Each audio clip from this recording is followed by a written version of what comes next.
You will go through struggles because you are created on earth in order to go through challenge upon challenge. We say you are made in order to be tested. A test cannot be an easy thing. That's why those who don't believe that we were created to be tested, the funny thing or the sad thing is they themselves go through test upon test.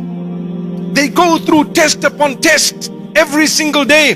The disbelievers, the atheists, the agnostics, the people of other faiths, whoever else it may be, they go through challenge upon challenge every single day. One thing I will never ever forget.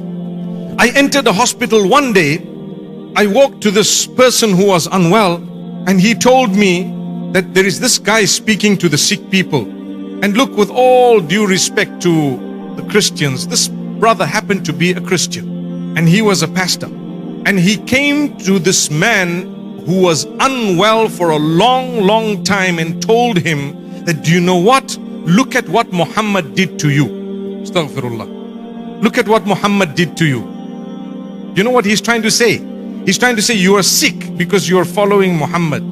What type of statement is that? Muhammad sallallahu alayhi wasallam did not do anything of that nature. The man worships Allah. He worships the Maker. He doesn't worship the Prophet. We revere the Prophet. We respect the Prophet. We follow the Prophet, but we do not worship him. There's a big difference between the two. So this man comes along to a Muslim who is sick and unwell and saying to him, look at what Muhammad did to you. How can you say that? How on earth can you say that? So he says, you know, is it true what he's saying? Now imagine he's telling me here. He's asking me, is it true what he's saying that I'm suffering because I'm a Muslim? I told him, brother, there are 25 Christians who are in a worse off position than you are in the same hospital. Do you want to go and see them and meet them? I will never ever say this is what Jesus did to you. I revere Jesus. I respect him. I honor him. In fact, I try my best to look like him. Yeah, we might think, oh wow, it's not me.